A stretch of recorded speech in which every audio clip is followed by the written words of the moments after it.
I moved your inheritance into my name, starting fresh with someone younger who actually appreciates me.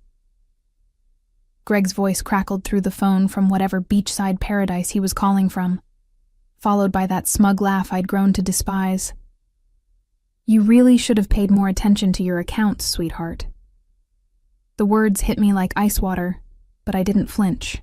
Instead, I sat quietly in my kitchen in Portland, Oregon, watching the rain streak down the window as my 22-year marriage crumbled in real time. I could hear laughter in the background, female laughter, and the sound of waves. Some golf trip. You're right, I whispered into the phone, my voice steady as stone. You deserve it. Then I hung up. My name is Danielle Foster, and I'm 45 years old.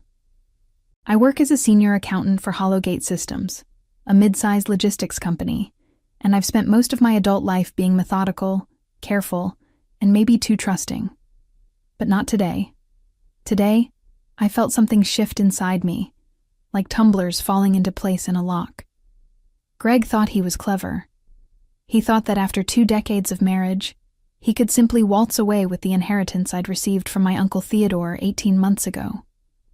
What he didn't know was that I'd learned to be very, very careful with money, especially after watching him blow through his own savings on his midlife crisis toys. The motorcycle, the expensive golf clubs, the designer clothes he claimed were networking investments.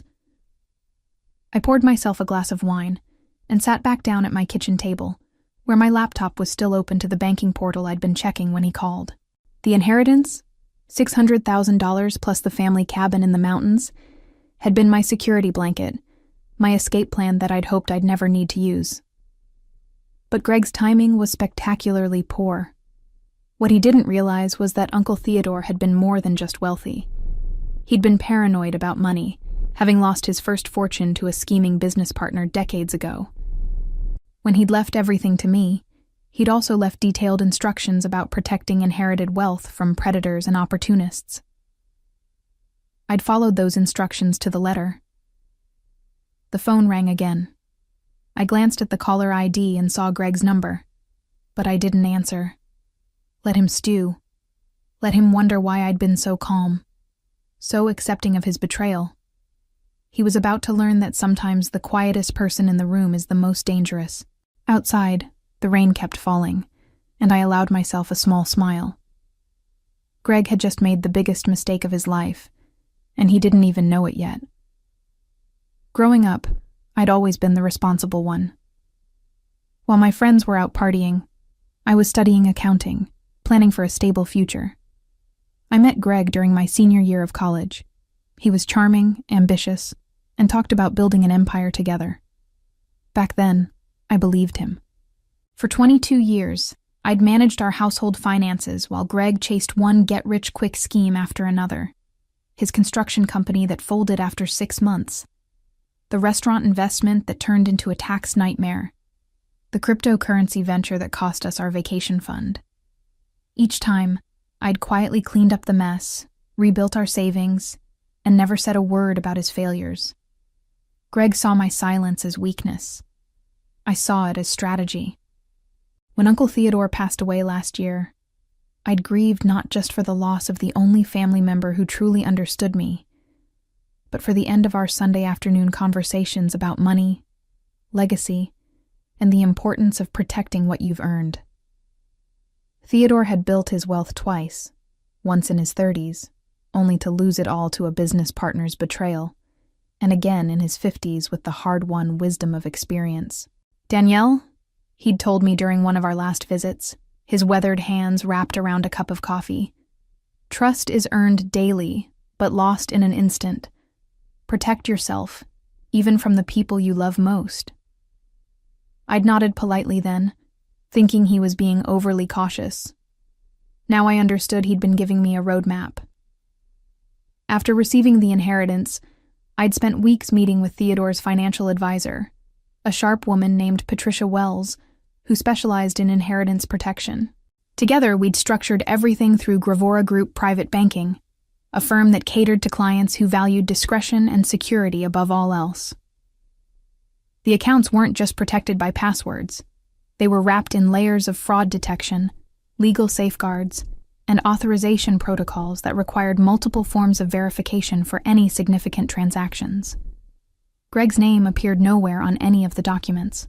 In fact, the only way he could have accessed anything was if I'd voluntarily added him as a beneficiary and provided him with the specific authorization codes, which of course I hadn't. What Greg had tried to do was probably access our joint checking account, where I'd deposited a small portion of the inheritance for household expenses.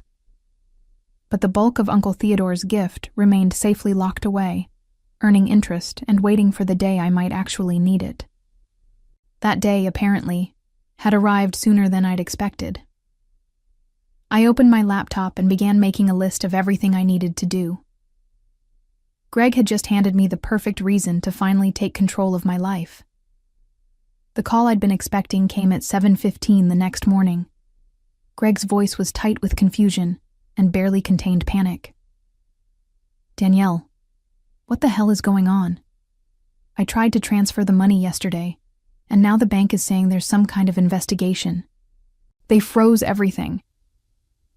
I was already dressed and having coffee, having slept better than I had in months. "Good morning to you too, Greg. How's your golf trip going?" "Cut the crap. What did you do?" I took a slow sip of my coffee, savoring both the rich Colombian blend and the sound of fear creeping into my husband's voice. "I didn't do anything, sweetheart. But apparently you tried to commit bank fraud. That tends to trigger automatic security protocols." The silence stretched so long I wondered if the call had dropped. Finally, Greg spoke again, his voice strained. "What are you talking about? I'm your husband. I have rights to that money." "Actually, you don't." I walked to my kitchen window and looked out at the morning drizzle. Uncle Theodore's inheritance was placed in a protected trust specifically designed to prevent unauthorized access. When you tried to move funds without proper authorization, you triggered fraud prevention measures. You're lying. Married couples share assets automatically. Not inherited assets placed in protective trusts, Greg. Especially not when the beneficiary has been advised to protect those assets from potential threats. I paused, letting that sink in. The bank considers your attempted transfer to be identity theft and attempted grand larceny. I could hear him breathing hard through the phone. In the background, I caught the sound of that same female laughter from yesterday. My replacement was apparently still enjoying her vacation, blissfully unaware that her sugar daddy had just become a liability. "Danielle, you need to fix this. Call the bank and tell them you authorize the transfer." "Why would I do that?" "Because we're married. Because you love me. Because you called me yesterday to announce you were leaving me for someone younger," I finished quietly. "Because you've been lying to me about this golf trip? Because you thought you could steal my inheritance and run off into the sunset?" Another long silence. When Greg spoke again, his voice had lost all its bluster. "I can explain everything." "I'm sure you can, but I'm not interested in hearing it." I set down my coffee cup and reached for the manila folder I'd prepared the night before. "I'm filing for divorce today, Greg. My lawyer will be in touch." "You can't do this. That money belongs to both of us." "No," I said calmly. "It really doesn't. And thanks to your little stunt yesterday, you've just made my divorce attorney's job incredibly easy." I hung up and turned off my phone. Today was going to be a very busy day, and I had a lot of people to call. But first, I was going to enjoy another cup of coffee and watch the rain. For the first time in years, the weather matched my mood perfectly, clear and refreshing. By 9 a.m., I was sitting in the offices of Patterson & Associates, the law firm I'd quietly consulted 3 months ago, when Greg's behavior had started becoming increasingly erratic. My attorney, Jennifer Patterson, was a sharp woman in her 50s who specialized in complex divorce cases involving hidden assets and financial fraud. "Danielle, I have to say, this is one of the cleaner cases I've seen in years," Jennifer said, reviewing the documents I'd brought. Your husband essentially gift-wrapped his infidelity and attempted theft for us. I'd come prepared with everything. Screenshots of Greg's suspicious credit card charges over the past 6 months, including hotels in cities where he'd supposedly been on business trips, expensive dinners for two, and jewelry purchases I'd never received. I also had the banking records showing his attempted unauthorized access to my inheritance, complete with timestamps and fraud alerts. What I don't understand, Jennifer continued, is how he thought he could access a protected trust without your authorization codes.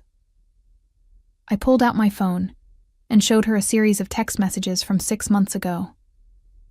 He's been asking me about my banking passwords, claiming he wanted to help organize our finances. I always gave him vague answers, but I think he's been watching me enter information when I thought he wasn't paying attention. The truth was more calculated than that.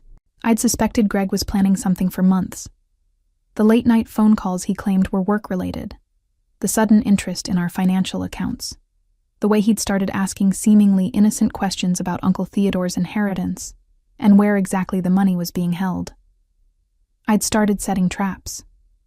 3 weeks ago, I'd left a fake bank statement on my desk, one showing a much smaller inheritance balance in a different account.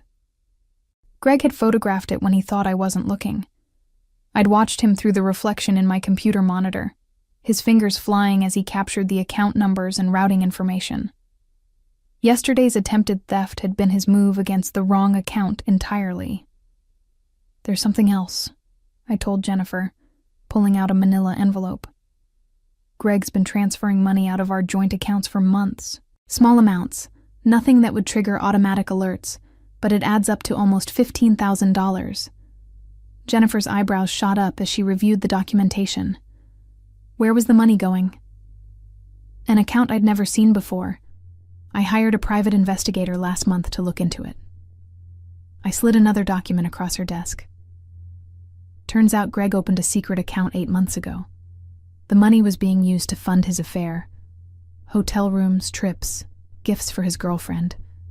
And you have proof of the affair? I nodded toward my phone. The investigator followed him to Phoenix last weekend. Photos, video, credit card receipts. His golf trip is actually a romantic getaway with a 28-year-old named Amber, who works at his favorite sports bar. Jennifer was taking notes quickly. This is excellent work, Danielle. With this level of documentation, we can file for divorce on grounds of adultery and financial malfeasance. Plus, his attempted theft yesterday gives us leverage for a very favorable settlement. There's one more thing, I said quietly. When I set up the inheritance protection with my uncle's financial advisor, I included a clause that would automatically revoke any claim Greg might have to shared marital assets if he ever attempted to access the inheritance fraudulently. Jennifer looked up from her notes. You mean his attempt yesterday triggered an automatic forfeiture clause? As of yesterday evening, Greg legally forfeited his claim to our house, our shared savings, and his portion of my retirement accounts. I smiled grimly. Uncle Theodore was very thorough in his advice about protecting family wealth from predators. Jennifer sat back in her chair, looking impressed. Your uncle sounds like he was a very wise man. He was, and he taught me that sometimes the best defense is preparation.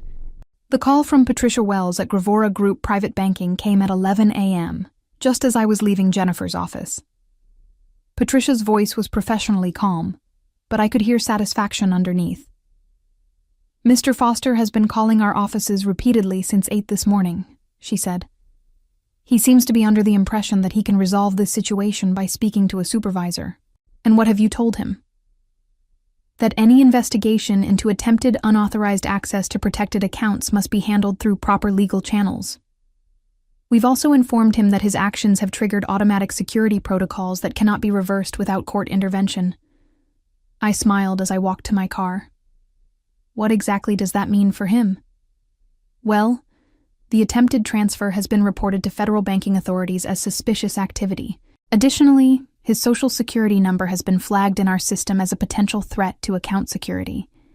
Any future attempts to access accounts linked to the trust will result in immediate law enforcement notification. This was even better than I'd hoped. Uncle Theodore's paranoid security measures were turning out to be a gift that kept giving. "There's something else," Patricia continued. "When we were reviewing the incident, we discovered that Mr. Foster had been making inquiries about your accounts for several months. He called our offices in February, claiming to be your financial advisor and requesting account information." My hands tightened on the steering wheel. "He did what?" "Our staff followed protocol and refused to provide any information. But we have records of multiple calls and one in-person visit where he attempted to present himself as your representative. At the time, we simply logged it as suspicious activity, but given yesterday's events, it establishes a clear pattern of premeditation." I pulled into a parking space and sat in my car, processing this information. Greg hadn't just been planning to steal from me. He'd been actively scheming for months, trying to find ways to access money that wasn't his. "Patricia, I need you to document everything.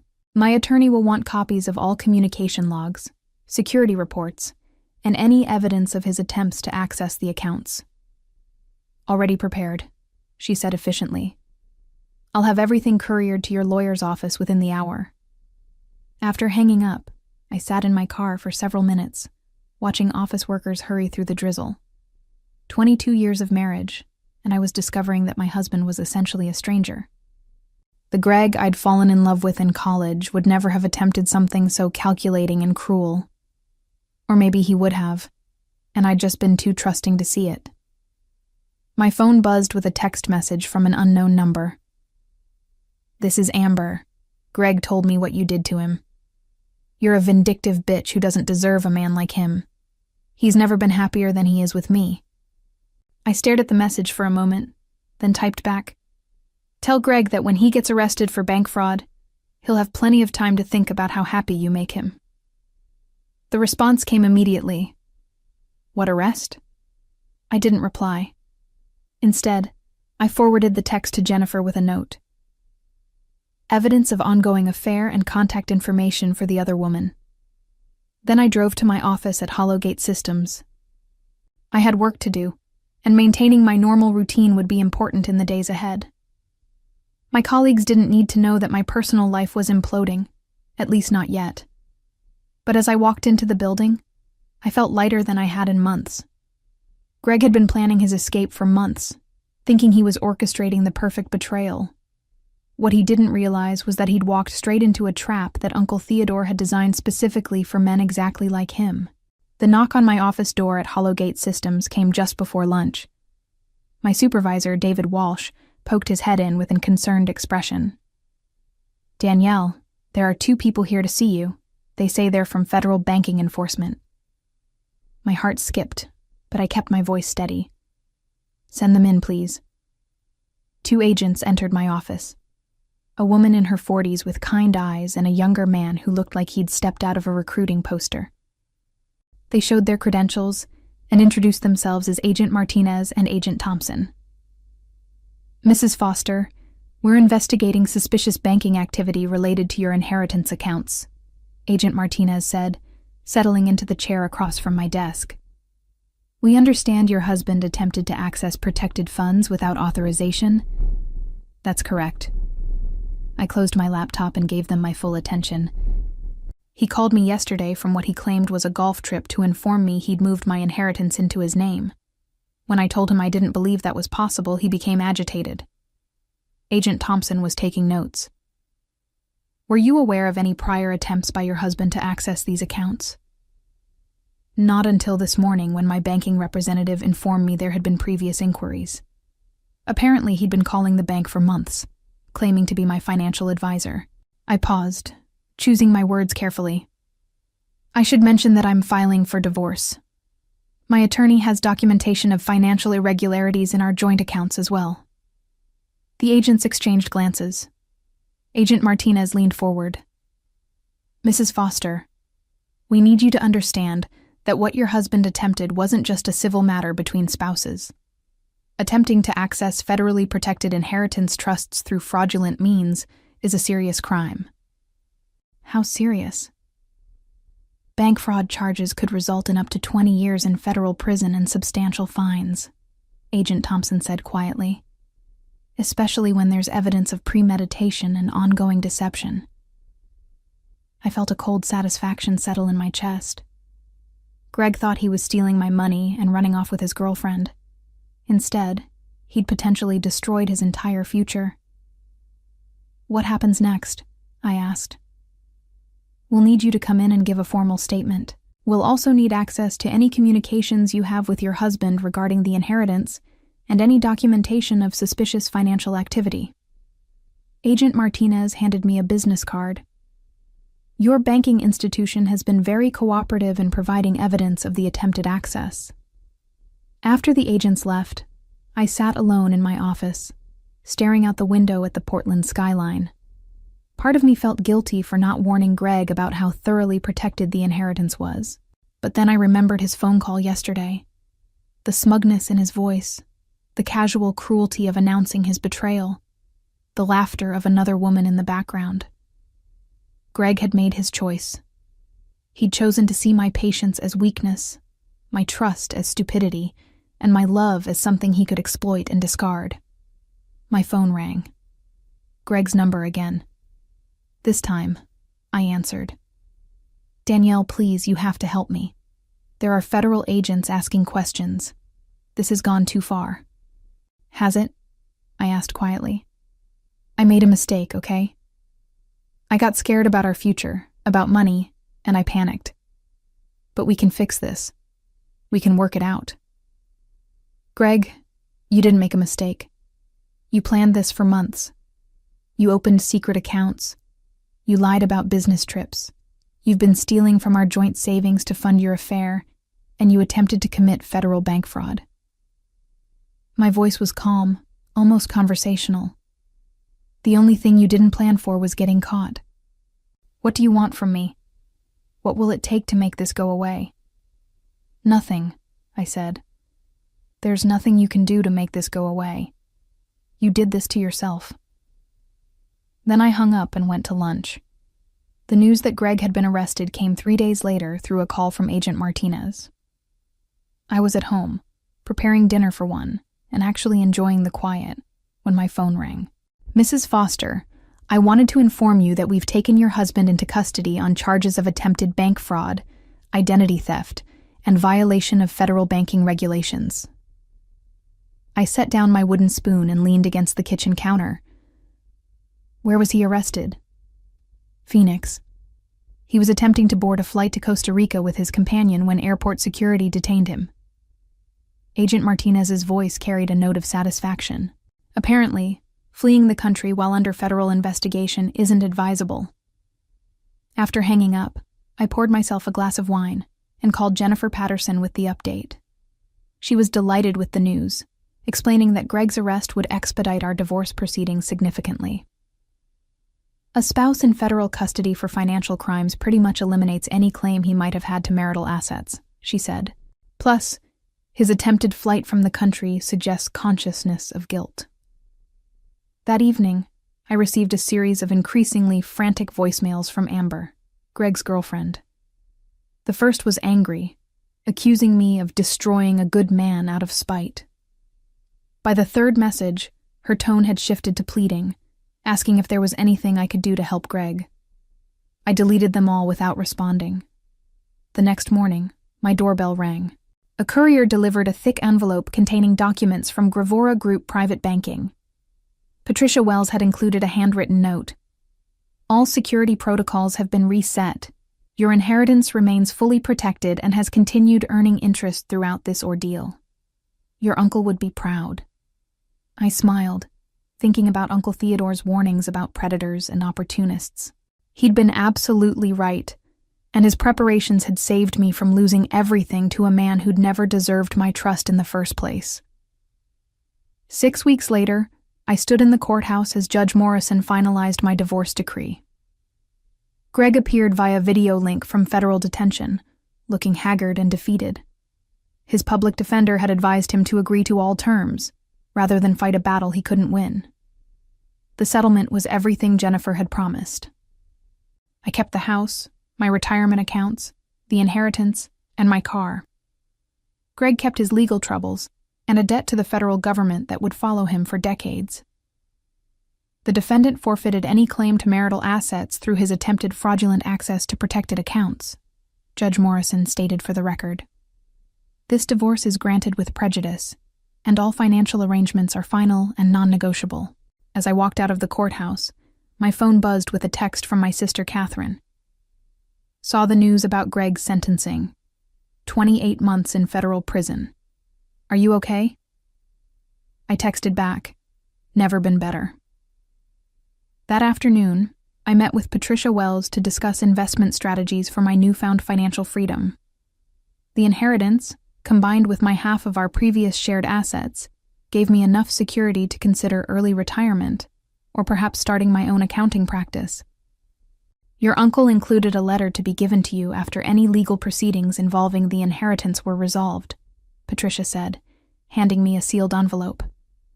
Inside, Uncle Theodore's familiar handwriting offered his final advice. Danielle, if you're reading this, it means someone tried to take what wasn't theirs. I hope my preparations served you well. Remember that the greatest wealth is peace of mind, and you've earned yours. Build something beautiful with what remains. I folded the letter carefully and put it in my purse. Uncle Theodore had given me more than money. He'd given me the tools to recognize my own worth and the strength to protect it. The future stretched ahead, full of possibilities that were entirely mine to choose. As I drove home that evening, I reflected on the strange journey that had brought me here, from trusting wife to empowered woman in just a few short months. Greg's betrayal had been devastating, but it had also been liberating, forcing me to discover a strength I never knew I possessed.